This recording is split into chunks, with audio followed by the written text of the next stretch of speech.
Apa sih itu kesetaraan dan keadilan gender? Banyak orang yang salah paham ketika kita menyebut istilah kesetaraan dan keadilan gender. Karena tidak kenal, maka timbullah berbagai macam interpretasi yang buat saya kadang-kadang menggelikan.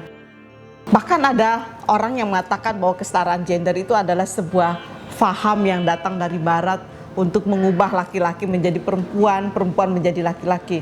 Menurut saya ini sungguh-sungguh menggelikan. Mengapa? Karena itu jauh dari apa yang ingin saya jelaskan mengenai istilah kesetaraan dan keadilan gender. Memang betul istilah kesetaraan dan keadilan gender itu baru kita kenal belakangan, dan bahkan istilah gender itu tidak ada di dalam Kamus Bahasa Indonesia kita. Karena itu banyak di antara kita curiga dengan istilah ini. Tetapi yakinlah bahwa buat saya, ya meskipun istilah ini datang dari luar, karena kita tidak memiliki kosakata gender dalam bahasa Indonesia kita, tetapi buat saya itu tidak mesti membuat kita curiga ataupun bahkan menjadikan kita fobi terhadap istilah ini. Tetapi mari kita pahami lebih dahulu apa yang diinginkan dengan istilah ini dan mengapa ini menjadi penting di dalam kehidupan sosial kita, bahkan di dalam kehidupan keluarga kita. Istilah kesetaraan dan keadilan gender itu memang datang dari barat dan diperkenalkan oleh para feminis, tetapi intinya adalah bagaimana menjadikan manusia itu saling menghargai. Dan dengan upaya membangun kesetaraan dan keadilan gender itu diharapkan tidak ada lagi ketidakadilan, tidak ada lagi violence, kekerasan terhadap laki atau perempuan untuk alasan apapun. Tidak ada lagi perilaku diskriminatif terhadap laki maupun perempuan. Karena bicara tentang gender itu kita bicara tentang manusia yang terdiri dari laki dan perempuan. Nah, sementara dalam masyarakat kita, dari dua jenis kelamin yang ada ini, ternyata perempuan itu yang paling banyak mengalami ketidakadilan, mengalami diskriminasi, mengalami kekerasan karena faktor-faktor budaya, karena faktor-faktor struktur, juga karena faktor interpretasi ajaran agama. Karena itu mari kita perbaiki kondisi ketimpangan yang muncul di masyarakat ini. Karena kalau kita tidak mau secara serius menangani persoalan-persoalan ketimpangan gender ini, maka akan terjadi terus-menerus dalam masyarakat kita berbagai ketidakadilan, berbagai perilaku-perilaku yang tidak manusiawi, yang menimpa baik laki maupun perempuan. Karena itu buat saya, kesetaraan dan keadilan gender ini harus menjadi isu bagi semua orang, laki dan perempuan, tidak ada perbedaan sedikit pun. Nah, apa sih sebetulnya yang diinginkan dengan konsep atau dengan isu atau dengan perjuangan membangun kesetaraan dan keadilan gender ini?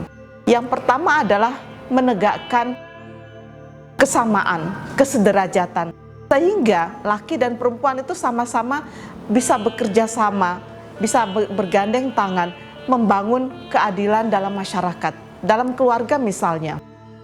Bagaimana istri dan suami, ayah dan ibu itu bekerja sama, saling membantu dalam tugas-tugas domestik di rumah tangga maupun dalam tugas-tugas di area publik. Mereka saling membantu. Karena itu kesetaraan dan keadilan gender juga menafikan adanya perempuan yang apatis, yang tidak ingin mengambil tanggung jawab dalam kehidupannya. Karena sebagai manusia tidak ada bedanya antara laki dan perempuan. Mereka sama-sama makhluk yang diciptakan Tuhan. Sebagai makhluk yang diciptakan Tuhan, ya dua-duanya itu harus bermanfaat, bukan hanya untuk dirinya, tapi juga untuk masyarakatnya. Kesetaraan dan keadilan gender menginginkan agar perempuan itu memberdayakan dirinya, sama halnya dengan saudara-saudara mereka yang laki-laki. Jadi untuk menjadi orang yang bermanfaat di masyarakat, dua-duanya harus punya akses dalam pendidikan.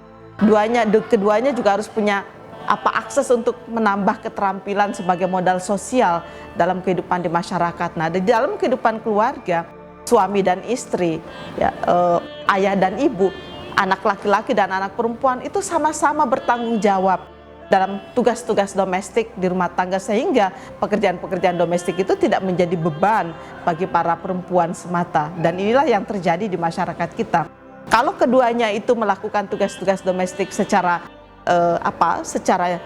bertanggung jawab, maka tidak perlu lagi kita membutuhkan pembantu rumah tangga seperti yang terjadi dalam masyarakat kita. Karena kerja-kerja domestik itu bisa kita selesaikan bersama secara bergotong royong dan secara nyaman dalam kehidupan rumah tangga. Di dalam kehidupan sosial, kesetaraan dan keadilan gender ini juga perlu. Mengapa? Agar supaya pembangunan bangsa ini yang notabene terdiri dari laki dan perempuan. Jadi kalau bangsa Indonesia ini terdiri dari 240 juta orang, maka pastikan 100 juta lebih itu adalah kaum perempuan. Nah, kalau kaum perempuan ini tidak diberdayakan, mereka akan menjadi sampah dalam masyarakat. Mereka akan menjadi beban dalam pembangunan ini. Karena itu kalau mereka itu diberdayakan, dijadikan sebagai subjek pembangunan, maka saya yakin akselerasi pembangunan di Indonesia akan menjadi lebih cepat. Karena itu tujuan pemerintah menjadikan pengarus utamaan gender sebagai salah satu strategi itu menjadi sangat relevan dalam kehidupan sosial kita dan dalam membangun bangsa ini. Keduanya, laki dan perempuan yang jumlahnya hampir seimbang, berarti sekitar 120 juta laki dan 120 juta perempuan. Dua-duanya harus menjadi subjek, dua-duanya harus berdaya dan memiliki kemampuan-kemampuan yang optimal dalam kapasitasnya masing-masing untuk membangun negeri ini menjadi lebih baik dan lebih baik lagi.